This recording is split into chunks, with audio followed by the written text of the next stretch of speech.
Okay, I think we're good to go. So one more time, for those of you who have just joined, you're very welcome to today's webinar, Making Sense of Fit for 55, Decoding the ETS for Shipping. I'd now like to hand over to Rich Heath to kick things off. Good afternoon and a very warm welcome to everyone that's joined. As Michael's just said, this afternoon's webinar will be examining the new Fit for 55 package, which was announced by the European Union yesterday, and specifically decoding what it means for shipping to be included in the emissions trading scheme for the first time. So the webinar this afternoon is brought to you by EEX Group in cooperation with our partner in environmental markets, Incubex. So let's move to the next slides and see our panel for today. So I'm very happy to be joined today by a very distinguished panel. To introduce them, we have Erlend de Vocht. Erlend is Political and Regulatory Affairs Officer for EEX. Erlend's joining us from our Brussels office. She's an expert on all things Fit for 55, and as well as probably having to stay up all night yesterday reading the legislation, this is Erlend's second speaking event on this topic today. So thank you very much, Erlend, for joining us. We also have Erlend Engelstad. Erlend is a senior business developer in the EEX Global Commodities team. Erlend's joining from our Singapore office, where he leads business development for our Asia region.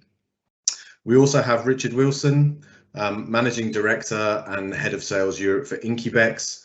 Incubex and EEX partner in developing environmental markets, and so Richard is our expert today on the emissions market. And of course, we also have myself, Richard Heath, Head of Business Development for EEX Global Commodities Business. Okay, let's move to the next slide and see the agenda for today. We're going to break the webinar today into three main sections. To kick off, we're going to have a short panel discussion and see what everyone's initial reaction is to this new legislation. After that, we'll move into the presentations. Erlend will take us through the regulatory review. What's the letter of the legislation and what does this mean? Erlend and myself will then take over and we'll talk through what the impact is, or the likely impact is, for the shipping industry to be included in the emissions trading scheme for the first time.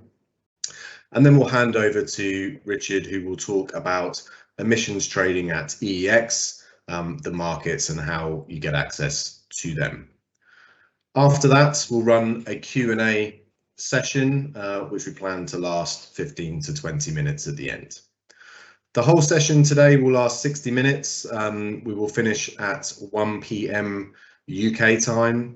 Everyone will be on mute for the whole session. If you would like to ask a question, and we obviously encourage you to do that, we'd love to have your questions, as many as possible to answer. Please do that through the chat function. You can do that at any time during the webinar. As well as our panel, we have an equally talented team behind the scenes running the webinar for us today. They will capture all of your questions, and then my colleague Michael Mervyn Jones will lead our Q&A session. He will read out your questions and put them to the panelist with the best experience to answer. So that's the setup for the session today. Let's move on to the first part. So there's been a huge amount of reaction so far in the press about the news from yesterday, and we're going to add our first gut reactions to that. So let's kick off. Erlend, we'll start with you. What was your first thoughts, first reaction from this new legislation? Yeah, thanks a lot, Rich, and also thank you very much for the warm welcome. It was indeed quite an afternoon yesterday and an evening as well. As you can also see, like in the media, which is pictured here. The first thing we really have to acknowledge is that it's a lot and that it's very ambitious. I mean, the overall package that the European Commission has proposed is really focused on reaching the European climate targets and in the most efficient way. By doing so, they are putting emissions trading back at the front and the center of this all. Personally, I think the European Commission has done a very good job in making sure that they propose a very balanced proposal and making sure that every single sector will have to make a significant contribution and reduce their emissions, sometimes relatively drastically. This was also a bit what we expected from the Commission, who did good in their preparations, stakeholder consultations, stakeholders conversations. The market and the wider stakeholders kind of knew what was coming at them. There was no huge shocks in this gigantic package, at least at a very high level. Perhaps devil is in the detail. If there's two things that stand out for me is that within these ambitious proposals, it's especially true for the transport sector overall. And secondly, it's especially true as well for the maritime sector. There's, for example, an extra EU scope for maritime emissions within the EU ETS. There's no free allocation for this sector in the EU ETS. There's quite a steep linear reduction factor as well. So exactly the signals of credibility and predictability that we expected and that we were anticipating for the decarbonization going forward. So looking forward. Thanks, Ellen. Erlend, let's go to you next. What was your first thought when seeing the detail of the legislation? Thank you, Rich. Well, I guess the first thing that strikes me is that it is hard to fit a global market into a regional scheme, especially sitting from here in Singapore and seeing counterparties in Asia Pacific, for example, being subject to an EU regulation is quite a massive undertaking. I think also the inclusion of maritime into the ETS provides a very clear and new price signal for carbon coming out of the shipping industry, which could have some effects downstream in the industry as well. So I think this will be useful to pave the way to a more level playing field for zero carbon fuels. Investments in new technology and the fuel side, they don't come out of just goodwill or political pressure, and the idea of penalizing pollution, I think, will go some way in making investment cases a lot more attractive for new fuels. Thanks. And Richard, you've been in these markets for a significant period of time now. What was your thoughts when too long, some would say. Thanks, Rich, very much. I think it's really interesting to look at the last 16 years of where the EU ETS has come since 2005. It's had its absolute shocking moments. It's come through to maturity now where we're in phase 4. Let's highlight the fact that from the 1990 levels of pollution that they hanker back to is they did hit the 22, or they reduced emissions in Europe by 22%. They actually hit the 20% target by 2018. But I think so, it has got to a certain degree of maturity. I think the biggest thing I can say is it's really a great time to get involved now. Don't wait until 2023. It's quite complex. We'll talk about that a bit later on, but it moves in very strange ways sometimes. Get involved, learn it now before you have to be compliant. What do you think, Rich? My first reaction was one that, now we know something about this discussion. I mean, we talk about decarbonisation in shipping a lot. A lot of the discussion is about the future. We talk about technical developments in vessels which are in their infancy, they're still being developed. We talk about fuel switching and new fuel types. And again, some of these markets are, right at the very beginning. And we have talked now for a long time about regulation, which until now has been mostly an unknown and based on speculation. So to now have something that is very, very tangible and understood, whether you think this legislation is good or whether you think it is bad, it is one question that has been answered. And now people can start to plan how they take action in these markets with a degree of certainty that they couldn't have had before. And I think that's a really key and positive point. Thank you all for those reactions. I think that sets up the rest of the discussion quite nicely. So to get into the detail, are going to hand over to Erlend now, and she's going to take us through that legislation that she's spent a great deal of time looking at. Yeah, thanks a lot, Rich. Exactly. We'll start with discussing a bit what this all means from a wider legislative perspective. Because indeed, like Fit for 55, it may sound a bit like an exercise program for the middle-aged, but it's actually the European Commission's plan to set the EU on course to slash greenhouse gas emissions by at least 55% by 2030. To give some perspective, the current regulation in place was designed to reach 40% by 2030. So cutting emissions that steeply and that quickly is leading to an enormous revamp of all European energy and climate regulations all at once. As you can see on this overview on the slide, every sector will have to play its part. It's 13 legislative proposals, which will have to make sure this happens in the most balanced way possible.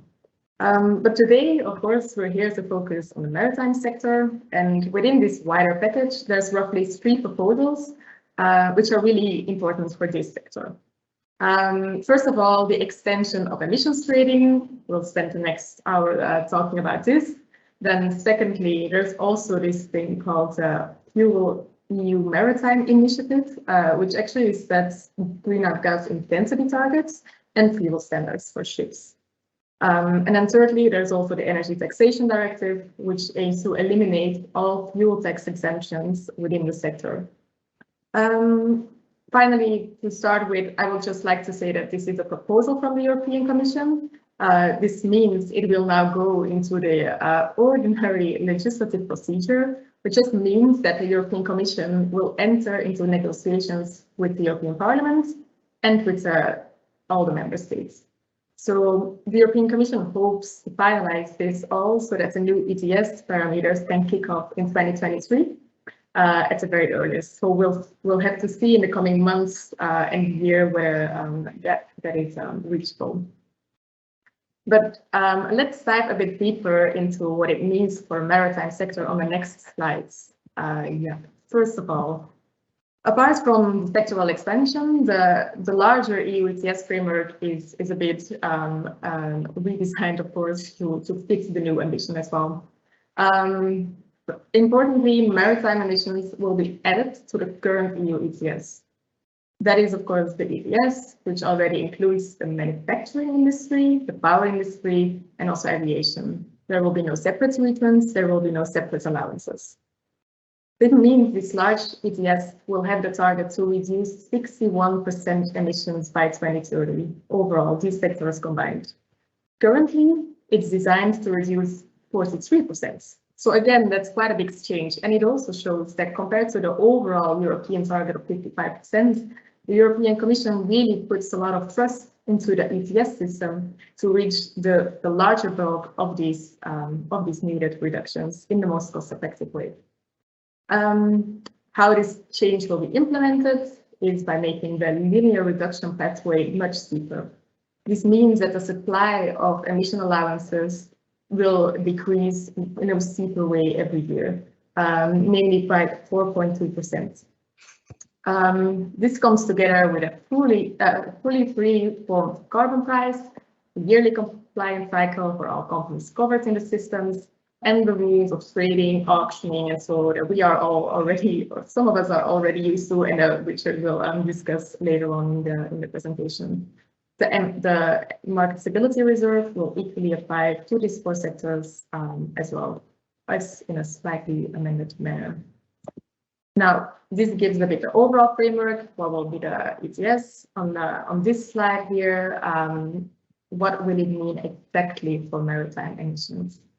As I already said, the scope is ambitious. It will cover all emissions from voyages between EU ports and all emissions occurring when at berth in a port.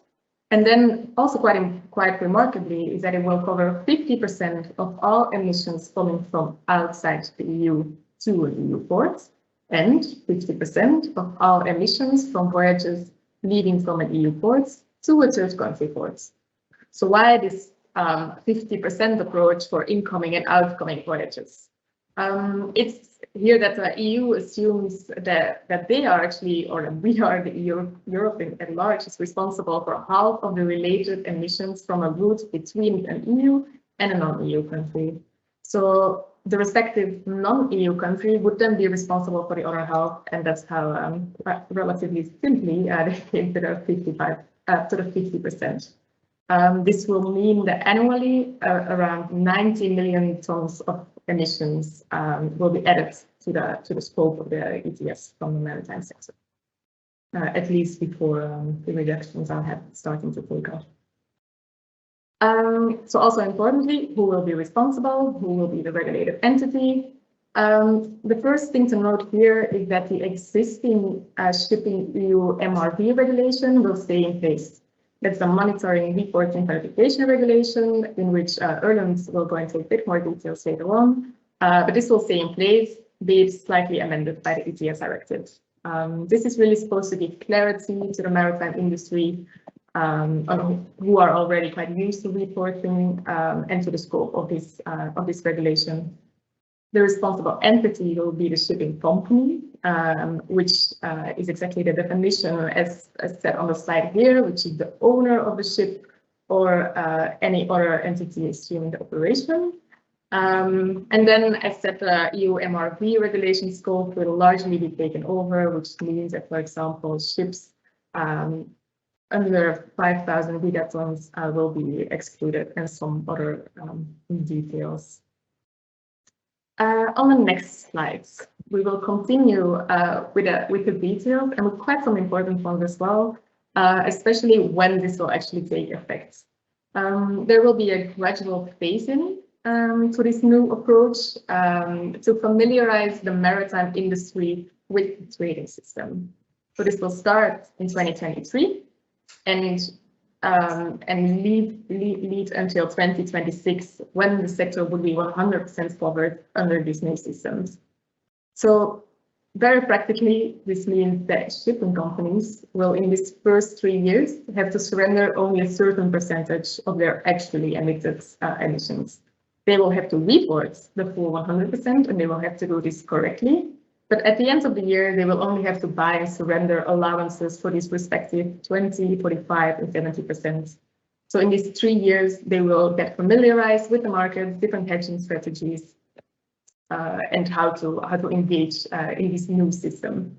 100% will be auctioned, though, so that's a kind of front loading, which is quite usual when an ETS is expanded in this way. But to ensure there's no surplus of allowances at the very end, the leftovers are taken out again next year. So how is this very practically happening in terms of administration as well? Each company will be attributed to one member state, which will be their administering authority.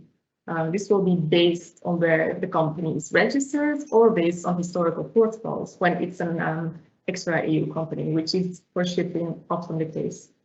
And then very last, but absolutely not very least, and actually very critical to this overall ambition, is that there will be no free allocation for these markets. This means that shipping companies from the very start will be fully exposed to the ETS and to the carbon pricing without having to emit any emissions for free. So that's quite critical here as well. Well, next on, Rich will explain what this means exactly in terms of timelines for the MRV and the current ETS markets, and also how this fits in the wider efforts from the sector. Over to you, Rich. Thanks, Ellen. So we heard a lot of details there. What we're going to do now is try and distill this down a little bit, and we're going to look at two specific parts. One is the timelines associated with this in a little bit more detail, and the other is the likely impact on shipping. So I'm going to kick off with the timelines. The slide we're looking at now, this is one that we've used a lot in this conversation, and this is our way of trying to distill all of the ideas about decarbonisation and shipping into a single diagram. So the big news today is that we can now add some certainty around the ETS. The proposal is, as you've heard, this will start from 2023 onwards. But there are also more developments that I'll quickly recap, where we can add more clarity to the timelines on this slide. So the other news that we've seen a lot recently is around the fuel side. We see quite a lot now of, a lot is a relative term, but more and more new buildings contracted for methanol powered ships in the container market. As we get into the cost of this scheme, you'll see the lower carbon emissions from these vessels may very well provide a cost advantage to their owners and operators. We also see in this section an increase in LNG new building and LNG fueled vessel chartering, particularly in the tanker market, where we've seen some big commitments by some majors in that market over the last few weeks and months. And again, you know, when it comes to the ETS and the cost associated to the ETS, it's very likely that these vessels are going to have an advantage over those powered by fuel oil. But as I said, the big news today is the ETS. So let's move on to the next slide and go into that in a little bit more detail. Now, we have quite a lot of information on this slide. What we're trying to do here is overlay the MRV, the ETS and the futures market, show the timelines for each and how they interact with each other. So to begin with, we have the MRV at the top of the slides. This has now been running for some time and is generally very well understood in the market. And I think that's a very sort of key primer, because a lot of the way that the shipping will be incorporated into the ETS matches with what's already been happening in the MRV. And so it should be a sort of stepwise introduction for companies that have been reporting, not two completely separate schemes that don't relate to each other.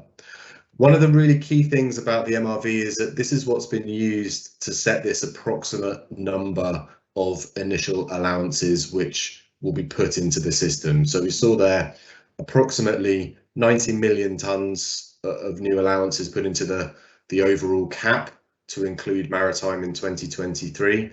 Now that figure is coming from the results of the MRV in 2018 and 2019. So let's look at the timeline for the ETS. As Ellen said, the proposal is that this will kick off in 2023 and it will be phased in over a number of years. In 2023, 20% of all emissions will need to be surrendered. That increases to 45% in 2024, 70% in 2025, and by 2026, 100% of reported emissions will need to have allowances surrendered to cover them.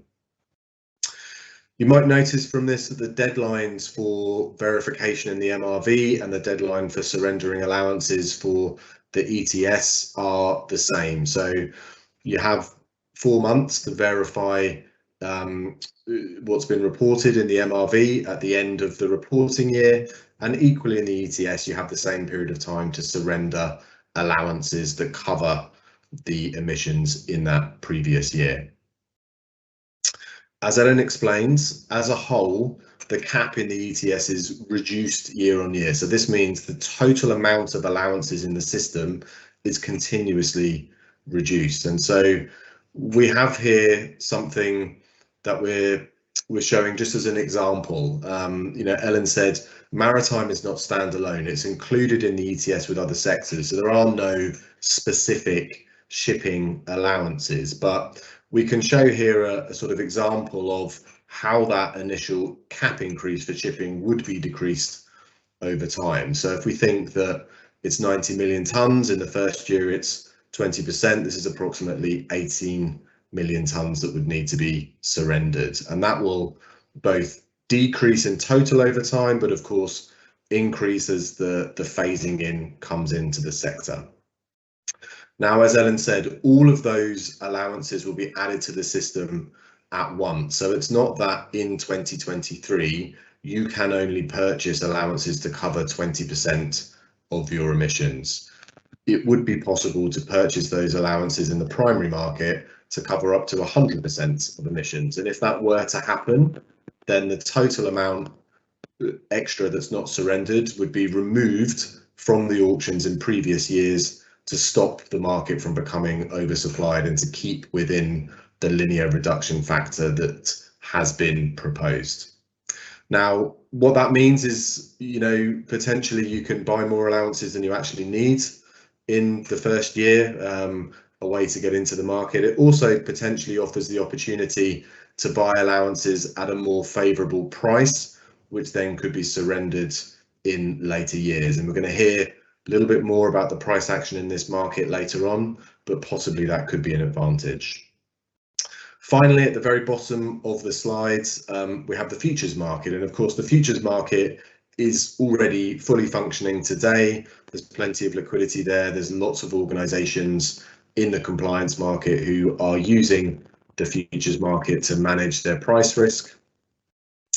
You can trade futures on EUAs in everything from the current month out to December 2029, and there is decent liquidity in those products, at the moment on the December contract this year, December 22 contract, 23 contract, and even liquidity on the December 24 contract. So that market is there for risk management purposes, and we'll hear a little bit more later about how you could use that. So it's a lot of information that we're getting over today in a short period of time, but hopefully that gives a little bit more on how the ETS, the MRV and the futures market interact together. I'm now going to hand over to Erlend, and he's going to give us more of an impact on the actual freight and commodity prices as well. Thank you, Rich. Yeah, as Rich said, there is certainly an impact on the shipping industry. Political ambition also carries some price tag. So we want to make a bit of a first small attempt at attaching some monetary value to maritime emissions seen from the shipping industry itself.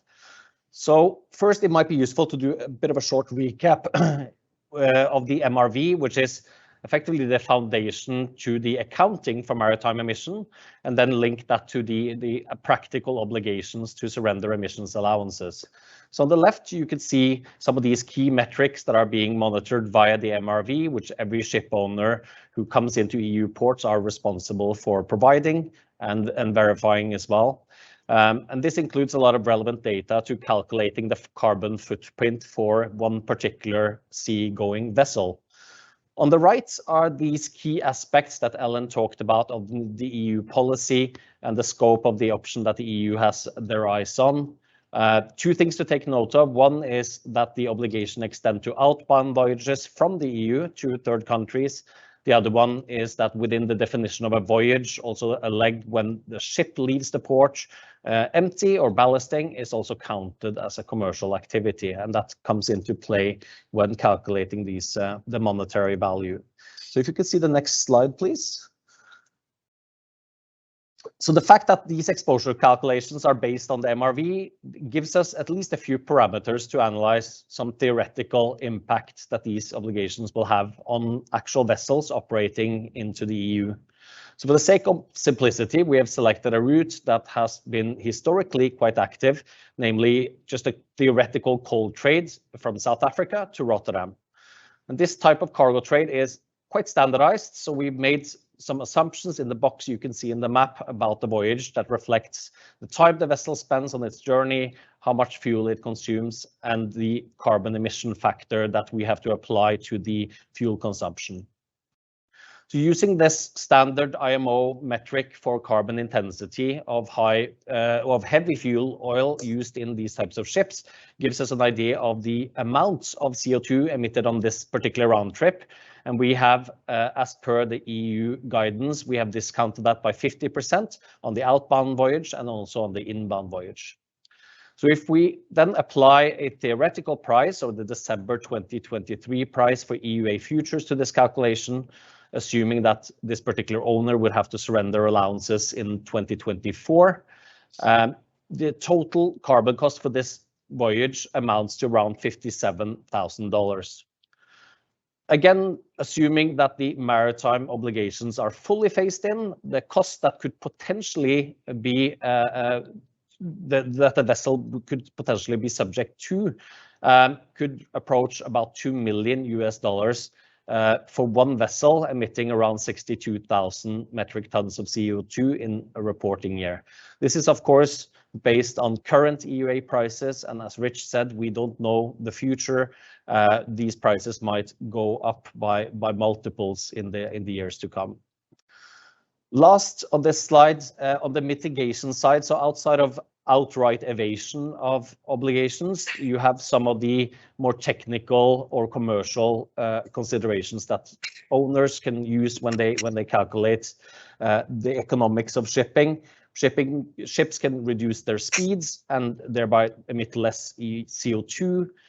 There has been studies showing that slow steaming a ship can reduce CO2 by more than 15% on any given voyage, which obviously would reduce the carbon impact. Secondly, there's the topic of fuel switching, which is using lower carbon fuels like LNG or even zero carbon fuels like ammonia, where you would naturally reduce the cost of carbon. But obviously, as Rich mentioned, the viability of this is obviously contingent on availability and innovation. Lastly, there are several initiatives, Erlend mentioned some of them, where it comes to the design of the ship itself and the efficiency of shipping. The IMO has some mandatory design standards for shipping and engines, and both of those are progressively making the carbon intensity of a ship lower. Let's look at the next slide, please. So on this slide, we have picked just some headline implications the day after this announcement that we think apply for the industry as a whole. Since a ship owner is the responsible party for compliance, but rarely has any financial interest in the cargo itself, it's natural that there will be some negotiation between the ship owner and cargo buyers and sellers when it comes to the allocation of carbon costs. So there is an expectation that commercial charter party terms will have to include carbon pricing in the near term. Also, a maritime ETS also means that a very large group of companies, small and large, will have to, for the first time, institute new protocols for monitoring, reporting, verifying their activities in the EU. Looking at the statistics, about 61% of the world fleet is not owned by an EU company. And in the baseline period for the MRV, we saw that 46% of these port calls were from vessels with owners outside of the EU. So there will certainly be some administration work in setting up registry accounts, managing these types of obligations, in addition to the trading of emissions allowances. Number three, on the risk management side, so having exposure to a floating carbon price also means that financial risk management in shipping needs to embrace a market that they are not necessarily familiar with. This involves the whole ecosystem, from ETRM systems to freight calculations, and also setting up connectivity to a new financial market. So with a lot of companies already managing their floating price risk on freight rates and fuel, it now becomes incumbent on the industry to create risk management strategies for carbon. Lastly, on this slide, a price to pollute could also mean that the playing field is leveled for fuels such as methanol, as Rich mentioned, ammonia, even hydrogen. It also incentivizes ship owners indirectly to maybe more rapidly modernize the fleet to benefit from more energy efficient designs. So those are some of the headlines that we have taken away from the announcement yesterday. And with that, I will hand over to Richard Wilson. Erlend, thanks very much, and the rest of the team. We've heard some very, very interesting information there about what Fit for 55 will mean for the maritime industry. At risk of sounding like your headmaster and coming down quite heavy, I think it's really, really important to clarify, it would be very clear that carbon emissions as an asset class should be considered as two very distinct separate markets. We have the voluntary offset market, i.e. corporate responsibility, carbon footprint, what the staff in the company are doing through carbon footprint. And then also we have the compliance market, which is what we're talking about here, i.e. the EU ETS, thus EUA trading, and we expect the UK to follow with their trading scheme as well. So please be aware that trading the offset will not have any effect on your compliance obligations. I hear at the moment, over the last few months, several times, whether it be brokers or whether it be guys in the maritime industry saying, well, we're looking at the offset, etc., etc. They are two very distinct, different markets. This is very important because of the disparity between the prices of each product. They are not fungible. As we can see, sorry, if we move on to my first slide, please. Oh, no, back one. Sorry, I was looking at the wrong screen. I do apologise. So if we go back again, sorry. As we looking from this chart, EUA market has moved considerably since the introduction of the MSR. We heard about that from Erlend in 2019. This created the start of what has been called the big rally. So far this year, we have seen the market jump some 75%, almost 80%, making EUAs one of the largest, one of the strongest performing commodities in the world. That's just this year. So as if you look back to May last year and June last year, it's almost threefold. So as you can see, comparing the two different markets where EUAs are trading at 53 euros today, and offsets are trading between $1 to $5, depending on the quality of and on the project. Trading offsets instead could create some very expensive issues for counterparties in the future. Many analysts feel we will head towards 75 euros over the next year or two. Some are even talking about 100 euros. It's worth bearing in mind the cost of abatement for the power industry is around 80 euros. That's where they really panic about fuel switching. The cement industry, I believe, is around 110, 120 euros. We're still yet to see where that figure is for the maritime industry. It'd be quite interesting. There's currently another conference going on today, which Ellen was on this morning. There will be some great data from the analysts and where they're projecting the prices to be. I think it's from a panel tomorrow afternoon, but that will be out in the related press. It's worth mentioning what makes this price, the carbon price move so much. The EUA price, the compliance price. There's so many different things. One day it could be oil, another day it'd be power, gas. Prices, coal even, but more often than not, it's what comes out of Brussels and policy will change quite a lot. Next slide, please. So EEX hosts, this RE the auctions we've discussed. EEX hosts the auctions for the EU Commission and various other countries most days of the week. Currently, we're looking at just over 3 million tonnes are auctioned every day of the week. With the MSR, as we discussed 2 years ago, that number was about 4.6 million tonnes. So that's where they're reducing the amount of credits that are coming into the market. There's various different ways that you can access the auction through different memberships. You can be just an auction member, you can be a full member and be able to trade every commodity that EEX has, or alternatively is you can come in via your clearing bank relationship and they can hold EUAs for you in a registry, or via different independent trading houses, some of which we have. They're not the only ones, but some of which are listed in the bottom right hand corner of this slide. Next slide, please. So along with the primary market, EEX also hosts many derivatives. So we class the secondary spot market, which is traded today, delivery tomorrow, or actually still can be same day, and payment following day. We have futures tradable out to 2029, which Rich was talking about, and also the carbon market has a very active options market that is tradable out to the first 2 years. I think it's worth bearing in mind here that last year 13 billion tonnes across those three products traded in 2020. If we look at how much of the European emissions the maritime industry is, it's around 17%. I think that's from 2019 data. Let's face it, if we took that 17%, that would be 2.2 billion tonnes of EUAs that would be traded just from this side of the industry. So look at spot. There's no requirement for initial margin. They're free to hold in the ECC registry account. Also, you would there are efficiencies for holding these spot credits across the different traded products at EEX, i.e. your freight position or your energy positions, and also if you had futures on EUAs. So with these margining benefits, if you were to buy spot EUAs and hold them at EEX, as I say, it's free. If your company is a long cash company, there are no negative interest rates to pay, which are obviously evident in euros. And also there's no liquidity issue, so you can sell today and receive your payment tomorrow. Or alternatively, you could trade in the futures market, which Rich was talking about.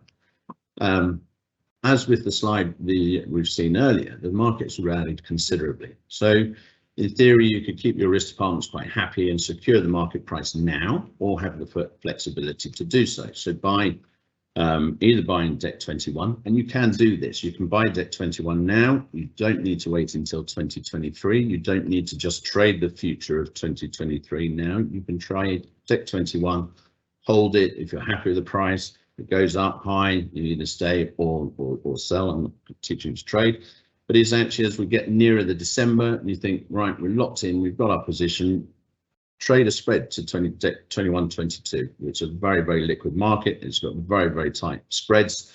Most of the time on screen, I think we're 2 ticks apart on that.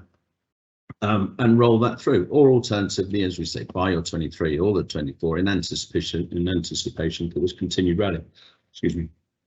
This would obviously help with forward budgeting, so you can plan years ahead of where you think that and the costings that you've got, but you can hold this as free cash, so to speak.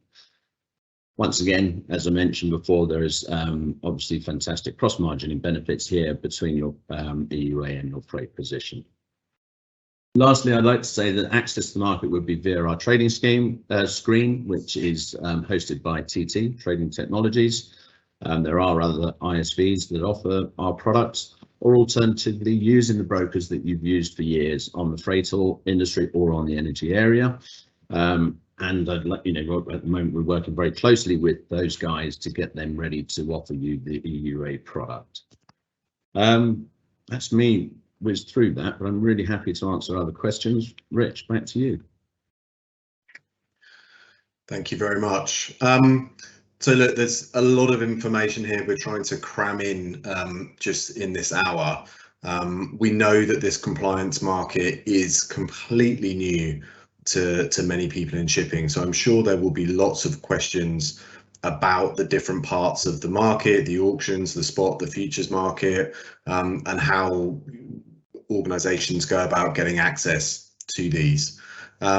There's much more information than we can possibly cover today, and of course I know that many questions people will have will be specific to their own organization. So if you want to know more, please contact us directly. You can either contact myself or contact your normal freight sales person, and we'll organize one-to-one sessions with you, with the experts that we have in-house or with our partners, to get you the answers that you need for your business. So please let us know. There's much more information that we can give to you, and we can answer the questions that you have. Let's move on to the next slides. This is the last slide in the presentation. I'm keen to get to the Q&A, but before we do so, I just want to reiterate some of the key points that we'd all like you to take away from the presentation today. So the first one is that this Fit for 55 package is very ambitious. Erlend described it as a lot. It's extremely ambitious. It sets big reduction targets across many sectors, so not just maritime, but across the entire European economy. The second point is that we now know that maritime will be included in the emissions trading scheme for the first time. The scope is international, it's not purely intra-EU, and very importantly, there will be 0 free allowances for shipping. This is obviously going to have a huge impact on the market. I mean, the cost of this will be very high. We saw some indicative cost calculations from Erlend. We put other cost ideas into the market, and you know, as you've heard, maybe this will level the playing field and help to drive abatement in certain sectors. And finally, and I think, you know, the point that's most key is that this actually is not very far away. You know, if this package continues through in the way that the Commission has proposed it, 2023 is not very far away. I mean, we can't tell you precisely what your strategy to deal with this ought to be, but we can help you to start getting ready now. And I think it's really important that people don't put this off. It does take time to set things up. You know, we should take action on this now. So that's it for the presentations. Thank you all very much for your attention so far. I'm now going to hand over to my colleague Michael Mervyn Jones, who will run the Q&A for us. Thanks, Rich. Well, unsurprisingly, we've had a lot of questions posted already, 19 that I can see published. If there are any more questions, please feel free to put them in the chat function. 19 questions in 13 minutes is ambitious, but we will certainly try our best. And I should point out now that on Monday, we will be sending around a recording of this webinar to everybody, and it will also have an attachment with all the Q&As in there. So any other questions you have, we will answer them and put them into that Q&A document. Looking at the questions, there seems to be two major areas of interest, that being the legislation, obviously, and its impact on shipping, and trading emissions in general. So let's kick things off with the first question, which I'll direct to you, if I may, Richard Heath. Zero free allowances for shipping. Does this mean that there is no threshold for shipping emissions above which allowances need to be bought? So eventually, every single tonne of carbon emitted in the EU will have a cost. Well, in view of time, I'll keep the answers as short as possible. And the short answer to this one is yes. Once 100% of emissions are within the scheme, every single tonne of carbon which is emitted and within scope will have a cost. So right now we heard the EUA price is around 53 euros. So this is slightly over $60 per tonne. If we took that and multiplied it very simply by the 90 million tonnes that will be included in the scheme, we're talking of a cost of somewhere around $5.5 billion. So yes, there will be a cost for every tonne, and it's quite significant. Okay, thank you. Ellen, I'd like to bring you back now. It seems that maritime will be part of the existing ETS. Does this mean that current contracts will be fungible with shipping allowances in the future? Yeah, same as Rich, very easy, quick answer. Absolutely. There will be no emission allowances specifically for maritime, as is, for example, the case for aviation. So absolutely, it will be the EUAs which are in circulation right now. Gotcha. Richard Wilson, is it possible to trade emission contracts now for 2023 and beyond? Are there any benefits to doing this? Absolutely. I mean, well, it depends on your forecast on where you think the price is going to be, but you can buy spot. At the moment, you won't be able to get into the auction. We do believe that you'll be able to join the auction in 2023 when maritime comes live in the scheme. But you, as a independent business, you can buy your futures in 2021 and hold them, or until 2021, and then take delivery of them as EUAs, or as we say, you can trade the system further out and pay initial margin. Okay, I'm going to go over to Singapore now, and I think this one's for Erlend. If ship owners pay the cost of allowances, how will this affect charterers and cargo owners? Well, that is a very good question. I guess it has two sides to it. You know, on the fuel side, there was an article even overnight, I think, with some rumblings from an industry organization saying, well, whoever pays for the fuel should pay for the emissions. This seems not to be the case, and therefore there needs to be some sort of allocation commercially between the charterer on their side and the owner on their side. So that would certainly have an effect on commercial terms in that market. On the cargo side, so the EU did already some analysis we saw in the announcements yesterday. The assumption is that these costs will pass through to end users. The demand for bulk commodities, for example, is not particularly elastic, so it's very likely that these costs will basically be put on the consumer or the end buyer who purchases these goods. So, and also I think it's important to keep in mind that these commodities that are carried especially by deep sea shipping, they are incredibly volatile to begin with. So that's nothing new for buyers of commodities. Right, Michael, can I add on there? It's the other Richard is I believe, you know, a lot of these guys, especially the ags and the coal guys, they know quite a long way in advance what they believe they're going to be delivering. So even though you've got the ship owner who could be buying these, and he is just going to pass on that cost over to the ultimate charterer, is you as the charterer can forward plan, and you could turn around and get involved in the market. You can work out and decide when you think these are trading at a reasonable price and buy and hold, and then actually take that out potentially out of the you know, is not be liable from, and submit them back to the ship owner when you do charter. So it's open to everybody. Okay, thanks for that, guys. Ellen, I'm going to come back to you.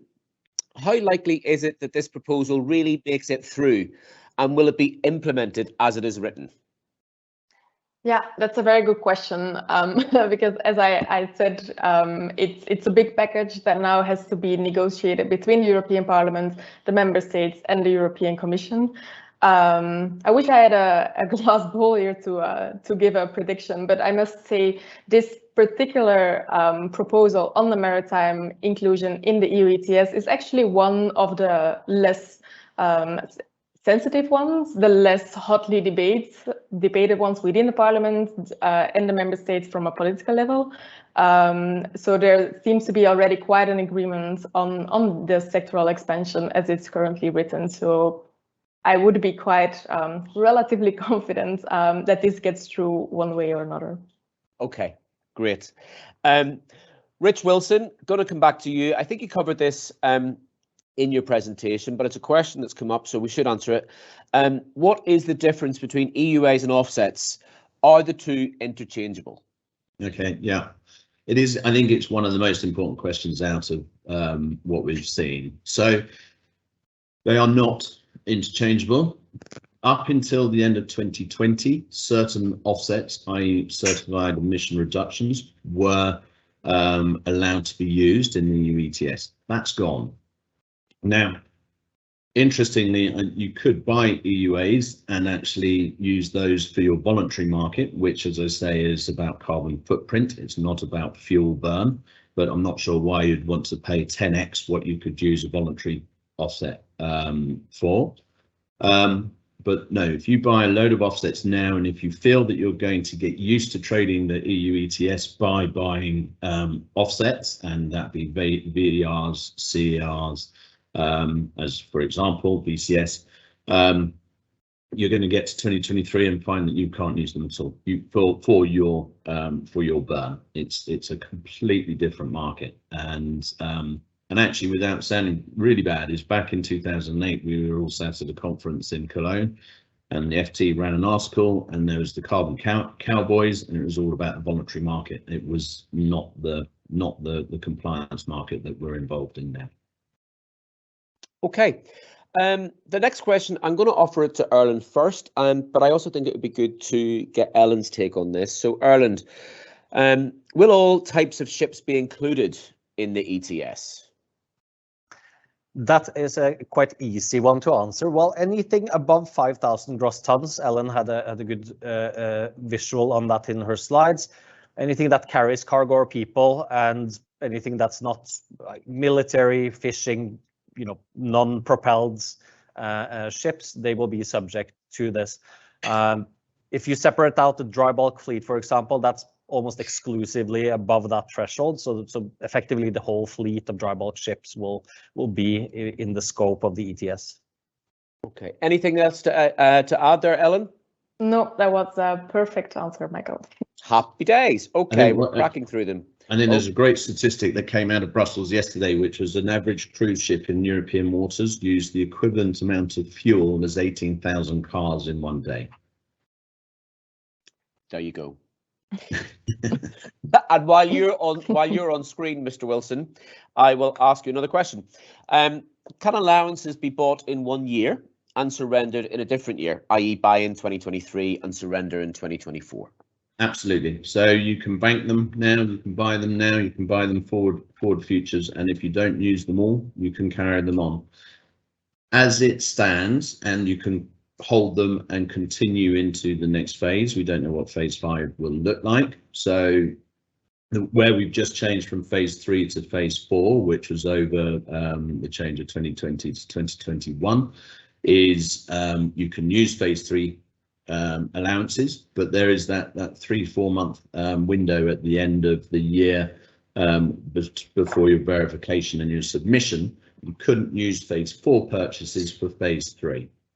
Now, I think also just bear in mind, we're not sure what's going to go on with UK ETS. They're not fungible within Europe either. We're within the EU ETS at the moment. Okay, thanks for that, Rich. I'm going to head over to the other Rich now. I think this is a really good question. How high can EUA prices go? Is there anything to stop prices going sky high? Well, I mean, within the system, there is a sort of safety valve. So if prices are for 3 months in a row consecutively, if the average auction price is 200% higher than the average auction price for the previous 6 months, then more allowances can be released from the MSR. And I think it's 50 million additional allowances will be released to increase the overall supply. But I mean, when you think about that, that's obviously quite an extreme price action that needs to happen before this measure kicks in. And so, we've seen in the history of how the prices have moved that certainly this market can move up very, very steeply. And with the inclusion of extra sectors and with a steeper linear decrease, I think certainly most people would expect that prices are going to increase over time. Although, as Richard said, there will be some more information on that coming from others in the market over the next few days. But yes, there is a safety valve, but it will only kick in relatively extreme cases. Okay, thanks for that. We have about 90 seconds left, so I'm going to ask this question very quickly. If the number of allowances is based on 2018-19 MRV and ships are now cleaner, does this then create a surplus of allowances immediately? And I'll give that to you, Rich. I guess in some cases you could see it that way. I think the important thing to remember is that there's the continuous decrease in the amount of allowances, and also allowances which are purchased and not surrendered will be removed from consecutive years. So you could look at it that way, one way, but obviously the total volume in the system is always going down as well. Okay, I'm going to hand back to you, Rich, but just to say again, we will be answering all these questions and get these out to you in the document on Monday. Over to you, Rich.